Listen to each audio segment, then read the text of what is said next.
Hello friends, good morning and welcome back to my channel. তো আজ আবার একটা নতুন ভিডিও নিয়ে চলে এসেছি। তো সকাল সকাল উঠে না আমি ব্রেকফাস্ট রেডি করছি, আর তার সাথে আমি আজ অনেকগুলো কাছাকাছি রয়েছে, তো সেগুলো সেরে ফেললাম। সকালে টুকটাক সব কাজ সেরে ফেলেছি। সোনু একটু বাজারে গেছে, ও আসার মধ্যেই আই গেস আমার কমপ্লিট হয়ে যাবে ব্রেকফাস্ট রেডি।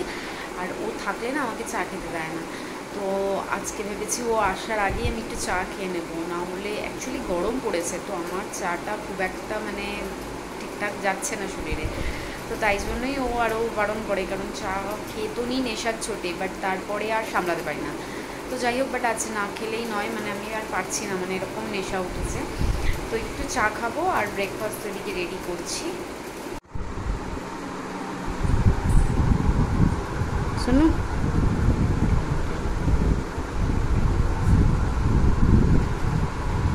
তো দেখতেই পাচ্ছ ব্রেকফাস্টে ছিল পরাঠা, আলু ভাজা আর দহি। এই আলু ভাজাটা আমার অল টাইম ফেভারিট, আর পরোটার সাথে তো খুবই ভালো লাগে। তো আমি না অনেক দিন ধরে খুঁজছিলাম আশেপাশে যেই স্টোরগুলো থেকে নর্মালি আমি গ্রসারি নিই, সেগুলোতে ওই সরু চাউমিন, তোমরা তো অনেকেই জানো, এর আগের ভিডিওতে বলেছি। আমি খেয়েওছি এবার গিয়ে মায়ের হাতে সেই হলুদ আর কাঁচা লঙ্কা দিয়ে খালি আলু দিয়ে যেই চাউমিনটা। আমি বেসিক্যালি ওই বাইরের নুডলসটা পছন্দ করি না খুব একটা। তো ঘরে মা করে দিলে ওটা বেশ খেতে ভালো লাগে, আর বেশ অনেকটা খাওয়াও যায়। তো আমি অনেক খুঁজেছিলাম, এখানে সরু চাউমিনটা পেতাম না, আমি মোটাটাই পেতাম, ওটা আবার অতটা টেস্ট লাগে না। তো যাই হোক, আমি অ্যামাজন থেকে ট্রাই করেছি। অ্যাকচুয়ালি ডিলারটা দেখাচ্ছিল কলকাতার, তো আর লেখাও ছিল সুপার থিন। তো আমি জানি না ঠিকঠাক এসেছে কি না, আজই একটু আগে এলো। তো ওটাকেই আনপ্যাক করবো বলে আমি ভাবলাম তোমাদের সাথে একটু শেয়ার করি।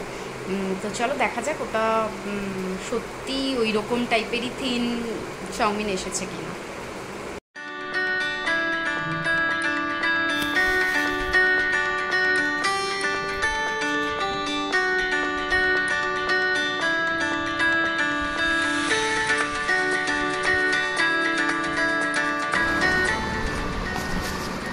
চাউমিনটা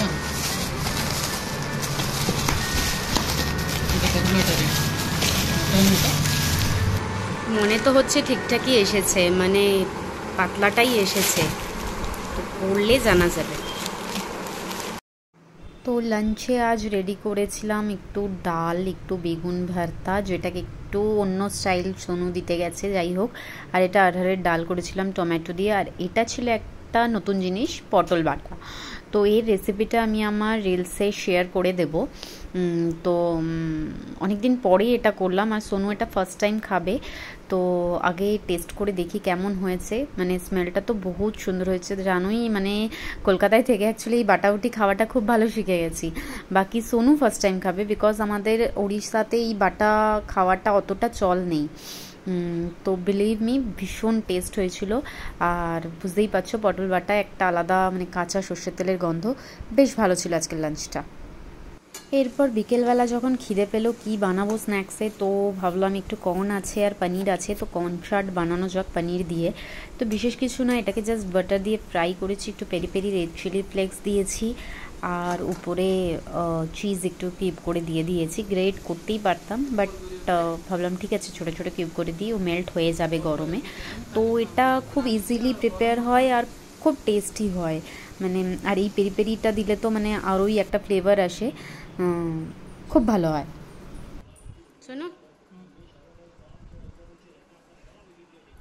ବଢିଆ ଜିନିଷ ବନେଇଛୁ ପୁରା। ଖାଇକି ନା କୁହ କେମିତି ହେଇଛି।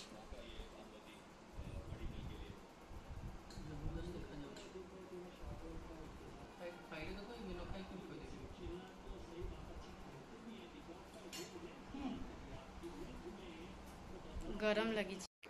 তো রাতের ডিনারে আজকে বানাবো একটু পনির ভুর্জি। তো আমি এখানে পনির নিয়ে নিয়েছি, এটা কান্ট্রি ডিলাইটের পনির, আমি যে ছানাটা দিয়ে করি নিজে তৈরি করে সেটা নয়, এটা কান্ট্রি ডিলাইটের পনিরটা আমি স্ম্যাশ করে নিয়েছি একটু। আর এখানে কিছু ভেজিস নিয়ে নিয়েছি। আর হ্যাঁ, অবশ্যই এই ম্যাগি মশলা তো আমি দেবই, এটা দিলে একটা আলাদাই টেস্ট চলে আসে। আর রাতের ডিনারে থাকবে এই পনির ভুর্জি।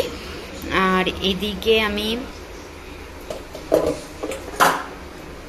আটা মেখে নিয়েছি, বেশি না, দুটো দুটো রুটি হবে খালি, আর বাকি তার সাথে থাকবে পনির ভুজি। তো ঝটপট রান্নাটা সেরে ফেলি, তারপর দেখা হচ্ছে। তো আমি এখানে ভেজিসগুলো একটু সটে করে নিচ্ছি। তো সব মশলা ফসলা দিয়ে একেবারে যখন ফাইনাল রেডি হয়ে যাবে তারপরে পনিরটা দেবো, নাহলে পনিরটা খুব রাবারের মতন হয়ে যায়। তো পনিরটা একেবারে ফাইনালে দেবো। এটা একটু মানে সেদ্ধ হয়ে যাক, বয়েল আসুক, এটার মধ্যে একটু তেলটা ছেড়ে আসুক। তো আমি পনিরটা দিয়ে দিয়েছি। পনিরটা দিয়ে আর বেশিক্ষণ আমি এটাকে ফ্রাই করব না, বিকজ এটা ইয়ে হয়ে যাবে, মানে রাবার টাইপ হয়ে যাবে।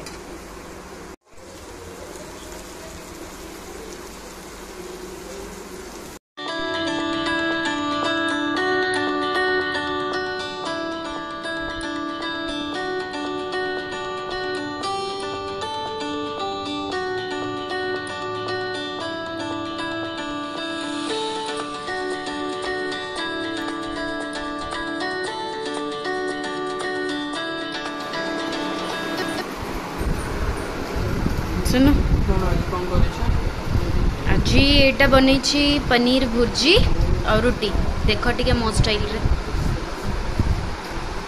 ଖାଇକିନା କୁହ କେମିତି ହେଉଛି।